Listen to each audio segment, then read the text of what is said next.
1월 한 달 동안 특세와 함께 매주 아가서 말씀을 나누다 보니까 한 10번 이상 아가서 말씀 함께 나누는 것 같아요. 1월 달 중에 아가서 말씀을 반복하는 이유는 아가서의 은혜가 한 번 지나가는 것이 아니라 1년 내내 저희들 가운데 넘치도록 채워지길 바라는 이런 마음을 가지고 아가서로 믿음의 기초를 튼튼히 하면 좋겠다, 이런 생각이 들어서 이제 아가서 말씀을 나누게 되는데, 자, 오늘은 아가서 무지개가 눈에 탁 띄듯이 아가서를 읽다 보면 눈에 탁 띄는 아주 중요한 단어들이 몇 가지 있잖아요. 그 중에서 안식과 누림, 이런 타이틀을 골라서 함께 말씀을 나누려고 생각을 합니다. 여러분이 아가서 술람미 여인을 생각해 봤어요. 시작은 정말 미약했습니다. 포도원의 하녀 같았었어요. 그러니까 사는 게 힘들고 어려운 이런 사람이었는데, 마지막 8장에 오니까요, 아주 훌륭한 왕의 왕비가 되어져 있어요. 자, 왕비라고 하는 것은 왕이 누리고 있는 모든 환경을 고스란히 다 누리고 있는 겁니다. 그러니까 왕의 것은 그 왕비의 것 마찬가지잖아요. 그러니까 한 번만 누리는 것이 아니라 한 나라의 왕비로서 존엄, 존경, 이제는 남들을 섬기는 것이 아니라 섬김을 받는 사람으로서 최고의 영광, 거기다가 안전, 평화, 이 모든 걸 다 누리는 이 모습이 이 아가서의 마지막 결론이에요. 우리 한국말 번역은 좀 성경이 어려워서 제가 현대어 성경으로 이제 가지고 왔는데, 자, 마지막 8장에서 아가서 여인의, 술람의 여인의 감격을 좀 느껴보세요. 이렇게 말합니다.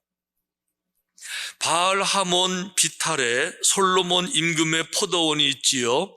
그 포도원 빌려서 농사 짓는 농부들, 그 열매 거둬들여 은천을 솔로몬에게 바친다네, 이렇게 말했어요.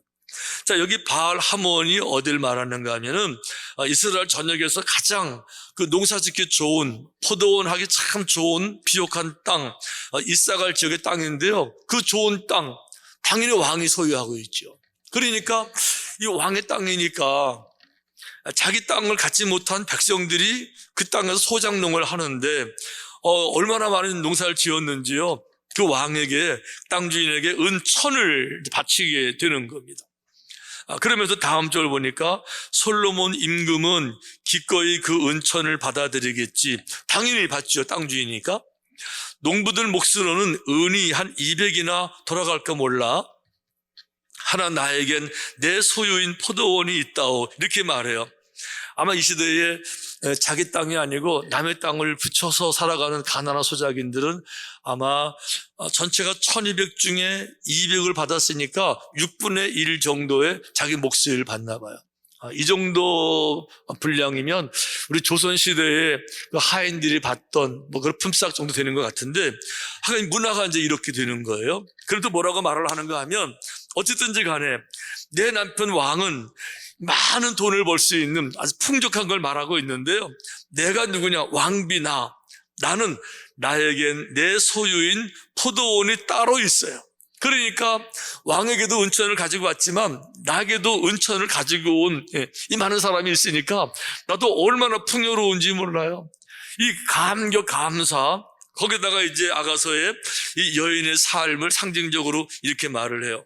나의 누이, 나의 신부는 비밀에 쌓여있는 동산, 담으로 둘러싸인 동산, 비밀스러운 샘물이여라, 이렇게 말을 합니다.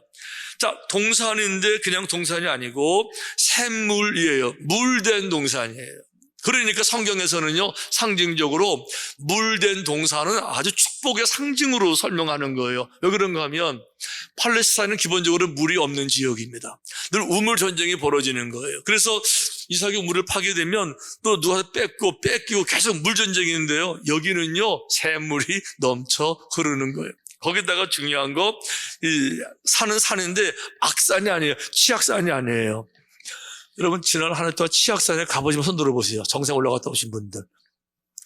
할렐루야, 말하면 계시네. 근데 올라가려면요 정말 얼마나 힘들어요. 여기는요 악산이 아니고 동산이에요. 무슨 얘기죠? 언제나 가서 기거하고 누리고 쉬고 즐기는 이 아담한 동산을 말하는 거죠. 거기다가 담으로 둘러싸여 있습니다. 안전해요. 아무도 함부로 못 들어와요. 내 걸 뺏어갈 수도 없어요. 거기다가 비밀에 둘러싸여 있어요. 말하자면 프라이버시가 거기에 다 지켜지는 거죠. 그러니까 다른 사람의 방해를 받을 일이 없어요. 모든 건 풍족한데 나만의 땅, 나만의 안식처, 나만의 공간, 마음껏 쉬고 먹고 마시고 즐기는 누리는 이 땅.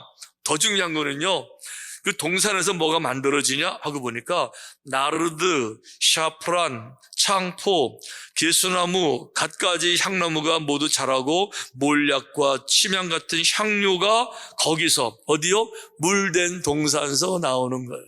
그러니까 지금 말씀드린 이 모든 과일, 나무, 꽃, 향수 이런 거는요, 고대 근동에서 풍요를 상징하는 아주 고가품의 특별한 물건들을 다 말하는 거거든요. 이런 것들이 동산에 가득 찼는데 지금 내가 거기 안주인 나를 위해 준비된 곳이 그곳이라는 거잖아요. 그러니까 이 여인의 삶이 얼마나 풍요로운지, 얼마나 행복한지, 모든 게 넉넉한지 완전히 안식과 누림이 한눈에 딱 보이게 되잖아요. 그런데요, 중요한 거는 이 여인이 처음부터 이런 삶을 살았는가? 아니요. 처음 생각하면요, 지금 내 모습이 내가 이런 축복을 받아도 되는 거야? 내가 이렇게 받을 자격이 있는 건가? 심지어 한번 꼬집어 봐야 돼요. 이게 내가 꿈꾸는 거 아니야? 꿈이야, 생시야? 왜 그런가 하면 이 여인의 첫 모습 보세요. 이렇게 되어 있어요. 내 피부가 검다고 나를 홀겨보지 말아라. 자, 피부가 너무 이상하니까, 비정상적이니까 사람들이 나를 그냥 보는 게 아니고요, 한 번 더 보는 거죠. 이렇게 홀켜보고 이상하게 보고 삐죽거리고 이상하네 이렇게 늘 보는 거예요. 그러니까 제발 좀 그렇게 보지 말아달라고. 나 원래 이상한 사람 아니라고. 그러면서 말하기를 햇볕에 그을렸을 뿐이란다. 내 오빠들이 화를 내어 나를 포도원에서 일하게 하였으므로 내가 몸을 돌볼 시간이 없었다. 여인인데요, 세수 한번 제대로 할 시간이 없고요, 화장은 뭐 상상도 못하는 것이고요, 옷 한번 깨끗하게 입을 시간이 없는 거예요. 왜? 오빠들이 하도 무섭게 학대하면서 포도원으로 쫓아버렸잖아요. 자, 그러니 이런 여인이 지금 내가 누리는 이 환경이요, 이 물된 동산에 모든 게 비옥한, 모든 것이 풍요로운, 이거 내가 이런 거 정말 누려도 돼? 아마 여러분 가운데도 저는 많이 계실 거라고 생각을 해요. 많은 분들이 자신의 삶을 돌아보면서 참 따지고 보면 내가 이렇게 살아도 되나? 내가 태어난 집 자체가 부모로부터 많은 걸 물려받은 건 아닌데 정말 내가 축복을 받은 거 참 기가 막히다, 더 은혜가 된다, 이런 분 많이 계실 텐데, 이게 하나님의 축복인 줄 믿습니다. 하나님은 언제나 그런 거예요. 언제나 그분의 사랑이시기 때문에 누군가가 고통을 당하고 가난하고 절규하고 고생하는 것을 정말 원하시지 않죠. 그러니까 오늘은 힘들고 어려워도요, 이분들을 회복하길 정말 원하시는 건데, 술람의 여인과 비슷한 처지였던 사람들이 또 있었어요. 누군가 하면 그 바벨론 포로로 끌려간 사람들입니다. 자, 바벨론 포로로 끌려갔어요. 다른 나라의 노예입니다. 채찍에 의해서 살아가야 아침에 일찍 일어나서 나를 위해 일하는 것이 아니라 주인들을 위해 일을 하고, 여차하면 채찍에 맞고 하루 종일 고생하는 그들에게 무슨 희망이 있겠어요? 그런데 하나님이 그들에게요, 희망의 메시지를 전파하시는 이런 기쁨을, 꿈을 주시는데 이렇게 말씀하셨어요. 그들이 와서, 무슨 얘기인가 하면요, 노예생활 끝나가지고 고향으로 돌아간다, 그런 얘기예요. 고향으로 돌아와서 시온의 높은 곳에서 찬송하며 여호와의 복, 곧 곡식과 새 포도주와 기름과 어린 양의 떼와 소의 떼를 얻고 크게 기뻐할 것이다. 그 심령은 물된 동산 같겠고, 여기도 물된 동산 또 나와요. 물된 동산처럼 물이 풍성한 신선한 물이 넘치는 그런 동산 같겠고, 이제는 절대로 근심도 없을 것이다. 이 절망의 순간에 아직 있는데 거기에 희망의 말씀을 선포하시는 거예요. 그러면서 왜 이런 은혜를 주시는지 설명을 하실 때 이렇게 말씀하세요. 여호와의 말씀이니라. 너희를 향한 나의 생각을 내가 아나니 평안이요 재앙이 아니니라. 내가 정말 원하는 너희를 향한 내 생각은 뭔가 하면 너희들 고통을 당하고 수고롭게 일만 하고 재앙당하고 엉엉 우는 것이 아니라 정말 너희들의 평강을 누리기를 내가 원한다. 그래서 내가 너희들에게 미래와 희망을 주는 것이리라. 할렐루야. 얼마나 은혜가 충만한 말씀이죠. 근데 문제는 이 은혜가 충만한 말씀이 여기서 끝나는 게 아니라고 하는 거예요. 예를 들면 내가 너희들에게 평강을 줄게, 미래를 줄게, 물된 동산을 줄게 라고 말씀하실 때 할렐루야, 아멘, 주세요 한다고 얻는 게 아니라는 거예요. 왜냐하면 그 다음 절에 이렇게 말씀하셨어요. 그냥 주는 것이 아니라 조건이 붙었어요. 그것이 뭔가 하면 너희가 내게 부르짖으며 내게 와서 기도하면 그러면 내가 위에 약속한 축복들을 줄게, 이렇게 되는 거예요. 근데 중요한 거는 뭔가 하면요, 포로 생활하면서 그들 기도하기가 보통 어려운 게 아니에요. 하루 종일 채찍에 맞으면서 일했는데요, 기도하려면요 따로 시간을 내서 쉬지 못하고 또 가서 기도해야 되는데 기도를 그냥 해요? 안식일 다 지켜야 되잖아요. 안식일 그냥 지켜요? 번제, 제물 있어야 되잖아요. 그러면 양을 한 마리 잡아야 되는 양이 공짜로 생겨요? 그거 다 돈이잖아요. 이게 보통 복잡한 게 아니에요, 여러분. 거기다가 더 큰 문제는 뭔가 하면, 자, 이제 다시 제사도 드리고 기도를 위해 모였는데요, 바벨론 사람들이 조롱하는 거예요. 야, 노예 주제에 제사라고 기도라고 웃기고 있네. 니네 하나님이 없는 거야. 야, 니네 신 있으면 니네를 노예로 팔아먹겠겠냐? 없는 거지, 이 바보들아. 이 조롱을 고스란히 다 받아야 되는 거예요. 이 멸시를 다 받아야 되는 건데 그렇게 힘들고 어렵잖아요. 결국 많은 사람들은 이 믿음을 지키지 못하고요, 그냥 적당히 살다가 이제 끝나고 마는 거예요. 그런데 이사야서를 보니까 이 말씀을 들었을 때 이 말씀을 붙잡은 사람들이 있어요. 그들을 렘난트라고 불렀어요. 남은 자라고 불렀어요. 남은 자라고 뜻은 다 떠나고 나서 다 흩어졌는데 마지막까지 굳게 뿌리를 붙잡고 있는 남은 자 소수, 그들만 이 말씀처럼 고향으로 돌아와서 새로운 나라를 재건하고 새로운 축복을 받게 된 줄로 믿습니다. 중요한 거는요, 물된 동산 축복해 주셔도 다 받는 것이 아니에요. 그 물된 동산의 축복을 받기 합당한 마음의 그릇을 가져야 되는데 그게 뭐예요? 힘들고 어려워도 기도해야 되고요, 힘들고 어려워도 믿음 지켜야 되고요, 마지막까지 말씀 지켜야 하지. 그래야 말씀 안에 그릇이 만들어지게 되고 말씀이 내 마음에 들어오게 될 때 축복도 말씀 가운데 내 마음에 담기는 건데, 말씀이 내 마음에 없는데 그릇이 내 마음에 준비가 안 됐는데 물된 동산 아무리 말씀을 들어도 나하고 무슨 상관이 있겠어요? 이게 우리의 문제라고 하는 거예요. 제가 브라질 선교 많이 하면서 한 20번도 더 갔던 것 같은데, 아마존 선교도 제가 많이 했어요. 아마존 한 5번쯤 갔던 것 같은데, 아마존이 굉장히 지역이 넓습니다. 아마존 쭉 생각하면 한국보다 더 넓은 지역인데, 아마존 가게 되면 이제 목회자 세미나를 주로 해요. 한번 갔을 때 목회자들이 한 100명 정도가 이제 모여서 3박 4일 동안 정말 은혜 많이 받고 회개도 많이 결단하고 이제 그랬는데, 한 목사님이 상담을 요청하면서 자기 교회 꼭 저보고 와달라고 꼭 저 부탁, 얼마나 진지한지 저 거절을 못했어요. 이래가 3박 4일 세미나 끝난 다음에 그 다음날 제 개인 일정 취소하고 그 목사님 교회를 갔는데, 들어서는 순간부터 아주 제 마음이 찜찜하고 그랬어요. 왜 그런가 하면 교회가 크지도 않아요. 한 50평 정도 되는 그런 조그만 건물인데 유리창이 깨져 있는데 유리창 깨진 채로 방치하고 있는 거예요. 거기다가 바람이 불고 이렇게 하니까 문도 덜컹거리고 그러는 거예요. 그래서 너무 마음이 이제 불편했어요. 왜 예배당을 이렇게 만들지? 왜 관리를 안 하지? 그리고 이제 가서 예배도 같이 드리고 이제 밥을 얻어 먹으면서 얘기를 하니까 그 목사님이 그래요. 자기들 교회에 귀신이 있대요. 그러면서 하는 얘기가, 그 나무를 심으려고 땅을 팠는데 항아리가 하나 나왔는데 항아리에 옛날 그 무당들 썼던 아마존은 그 귀신이 엄청 많거든요. 강력한 귀신 많잖아요. 그 이상하게 만든 형상들이 거기 막 들어있고, 그 무당들 구타할 때 쓰는 물건들 뭐 이런 거 다 잔뜩 있는데, 이거 함부로 건드리면 자기들 벌 받는 걸 알고 있거든요. 그 귀신이 옮겨 붙어가지고 죽는 걸로 알고 있거든요, 자기들이. 그러니까 자기는 못 만지니까 저보고 그거를 치워달라고 부른 거지, 보니까. 제가 말씀을 전하고 엄청 은혜를 받으니까 그분들 눈엔 제가 사도 바울 정도로 보였나 봐요, 이렇게.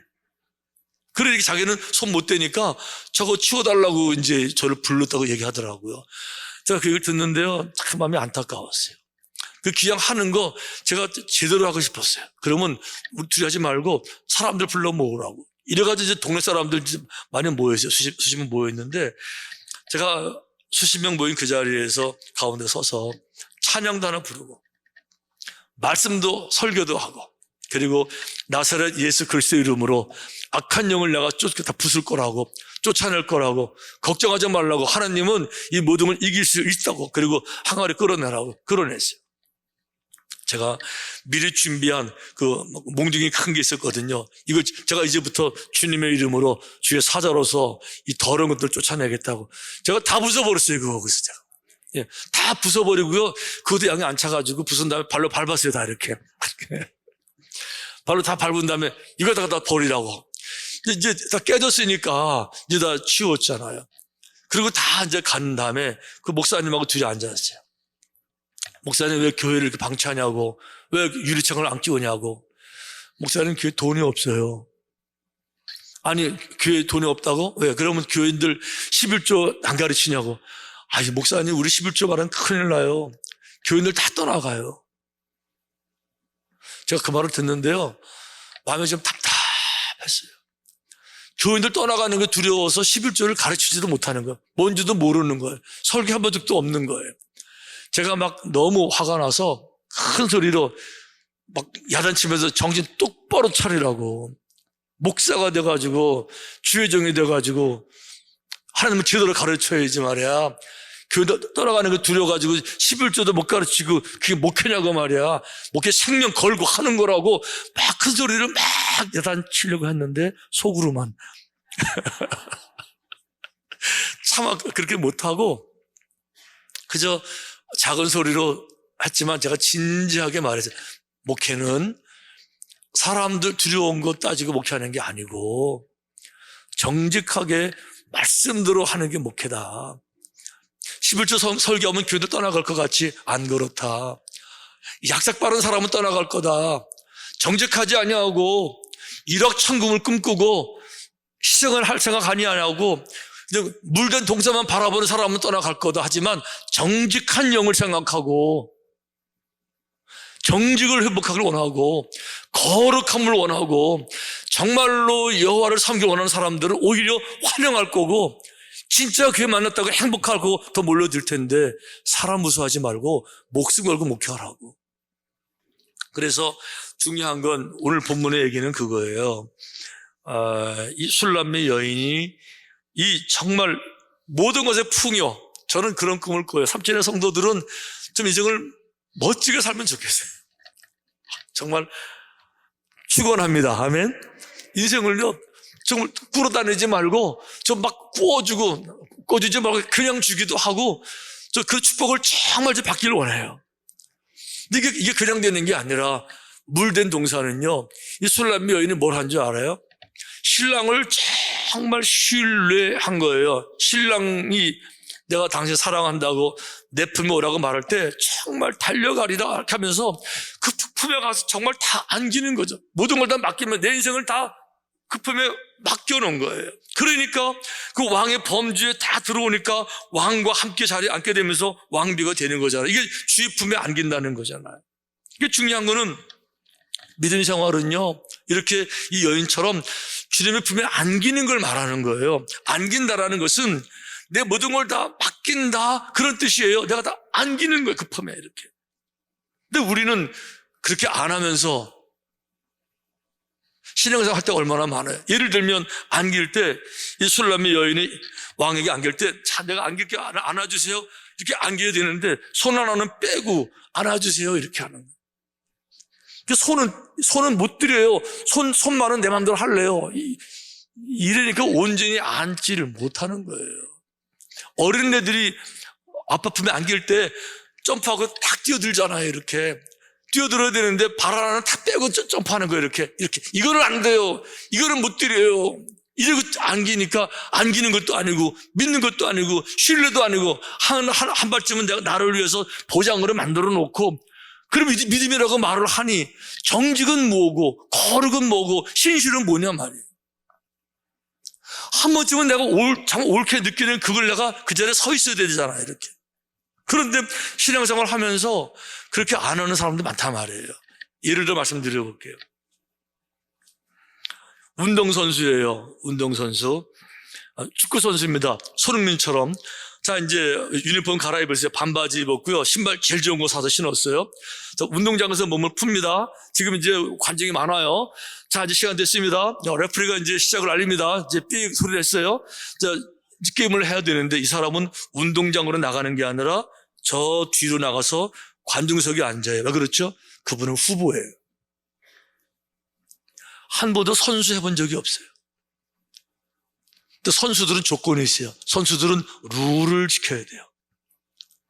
법을 심판의 말에 복종해야 되고 손으로 볼을 만지면 안 되고 라인을 벗어나면 안 되고 룰을 지켜 선수 이분은 한 번도 룰을 지켜본 적이 없어요. 그래서 후보니까. 신앙생활을 그렇게 하는 분들 많으세요. 한 번도 내가 성경 말씀 안에 들어와서 힘들고 어려워도 말씀대로 해봐야 되는데 늘 룰을 벗어나요. 한 자리 쫙 빼놓고는 이러고는 그냥 룰 지킨 것처럼 남들 볼 때 선수 같죠. 운동장 나와 있으니까. 남들 볼 때 교인 같죠. 교회 와 있으니까. 육상으로 말해볼게요. 100m 달리기. 100m 달리기는 올림픽의 꽃입니다. 공기저항을 없애려고 옷도 가장 하면 이제 아주 그냥 조금만 걸치잖아요. 운동화 제일 좋은 거 신어야 나이키 신고 왔어요. 몸을 풀어요. 이제 몸을 풀니까 남들 볼 때는 야, 훌륭한 선수인가 보다 그랬습니다. 막상 게임을 시작할 때 이제 심판은 이제 총을 땅 쏘는데 이 사람은요, 거기 있지 않고 뒤에 서서 여지는 몸만 풀고 있는 거예요, 이렇게. 남들 다 뛰어나갔는데 나는 몸만 풀고 있는 거예요. 나는 한 번도 룰을 내게 적용해 본 적이 없어요. 몸만 푸는 거지 심판의 말, 이 법칙, 룰, 관심도 없어요. 나는 몸만 푸는 거. 이런 식으로 교회에 와서 교회에 오는데요, 한 번도 하나님 말씀, 이 룰, 여호와의 법칙에 내가 들어가 본 적이 없어요. 그저 좋은 것만 취하고 남들 몸만 푸니까 선수인 것 같은데 교회 오니까 교인인 것 같은데 한 번도 정말 말씀 앞에 들어가 본 적이 없는 거예요. 그러면서도 늘 물된 동산을 꿈꾸고 허황된 꿈을 꾸고 그러니까 인생을 사는데 한 번쯤은 정말 예수님을 좀 믿어봐야 되는데 한 번쯤은 좀 이런 세계가 있었구나, 참 이것이 믿음이구나, 이렇게 돼야 되는데 늘 그저 겉돌고 그러면서 겉도는 사람들에게 진정한 풍요, 진정한 안식이 없으니까 예수 믿는 게 별거 아니네, 이런 또 얘기할 수도 있고, 물론 우리 교회는 그런 말이 없는 것을 감사하게 생각해요. 어쨌든지 간에 저는 제 삶에서도 고백하지만 하느님 안에 모든 게 다 있으세요. 상륙하고 번성하고 정복하고 충만하고 모든 원리가 거기 다 있잖아요.